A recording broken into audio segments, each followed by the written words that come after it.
కాంగ్రెస్ ప్రభుత్వం అధికారంలోకి రాగానే ధర్మపురి మున్సిపల్ పరిధిలోని ఇంటి పన్నులను అడ్డగోలుగా పెంచారని బీఆర్ఎస్ నాయకుడు సంఘీ శేఖర్ ఆరోపించారు. జగిత్యాల జిల్లా ధర్మపురిలోని మున్సిపల్ కమిషనర్కు బీఆర్ఎస్ పార్టీ శ్రేణులు వినతి పత్రాన్ని అందజేశారు. పెంచిన ఇంటి పన్నులను వెంటనే తగ్గించాలని కమిషనర్ను కోరారు. ఈ సందర్భంగా బీఆర్ఎస్ నాయకులు సంఘీ శేఖర్, మున్సిపల్ మాజీ వైస్ చైర్మన్ రామయ్య మాట్లాడుతూ గత బీఆర్ఎస్ పాలనలోని ఇంటి పన్నుపై ఒక నిర్దిష్ట పరిమితి ఉండేదని తెలిపారు. మార్చి నెలలో మున్సిపల్ పాలకవర్గం గడువు పూర్తయిన తర్వాత నుండి అడ్డగోలుగా ఇంటి పన్నులను పెంచారని ఆరోపించారు. ప్రభుత్వం వద్ద డబ్బుల కొరత ఉన్న కారణంగానే ఇట్టి రీతిలో ఇష్టారీతిలోని ఇంటి పన్నులను పెంచి పేద ప్రజలను ఇబ్బందులు పెడుతున్నారని విమర్శించారు.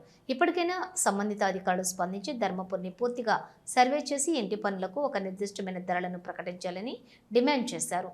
లేని పక్షంలో రానున్న కాలంలో ధర్నాలు చేసి తీర్తామని హెచ్చరించారు.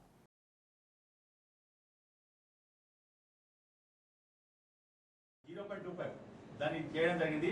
ఈరోజు ఉన్నటువంటి ట్యాక్స్ 3 టైమ్స్ 600 ఉంటే దాదాపు 3000 రూపాయలు చేయడం జరిగింది. దీన్ని టీఆర్ఎస్ పక్షాన మేము కమిటీ ఉన్నన్ని రోజులు ఈ ట్యాక్స్ను పెంచకుండా ఆపేయడం జరిగింది.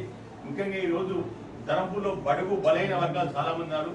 ఈ ట్యాక్స్ వలన ధర్మపురి యొక్క ప్రజలకు బాగా కష్టమైంది. కాబట్టి దీన్ని వెంటనే తగ్గించాలని కోరుతూ టీఆర్ఎస్ టౌన్ పక్షాన దీనికి ఇష్టం సార్ దీనిపై ఖచ్చితంగా చర్య పెరిగినటువంటి హౌస్ ట్యాక్సెస్ విషయంలో ఒక మెమరాండం ఇవ్వడం జరిగింది.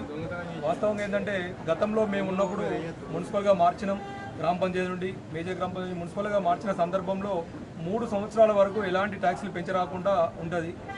ఆ 3 సంవత్సరాలు అయిన తర్వాత కూడా ఇంకా 2 సంవత్సరాలు కూడా మేము దాన్ని పెంచుతా అంటే కూడా మా అప్పుడున్న మంత్రివర్యులు కొప్పులీశ్వర్ గారికి చెప్పడం జరిగింది. అప్పుడు మేము మా కమిటీ ఏదైతే మా పాలకవర్గం ఉందో వారి ద్వారా ఒక రిప్రజెంటేషన్ ఏంటంటే 40 పైసలు ఒక ఫీటుకు ఆ లెక్కల మేము ఒక తీర్మానం చేసి పంపడం జరిగింది. అది CDMA ద్వారా మళ్ళీ ఏదైతే ట్యాక్స్ ఆ విధంగానే డబ్బులు వేయాలని చెప్పి వాళ్ళు మన ఆఫీస్కు ఇవ్వడం జరిగింది.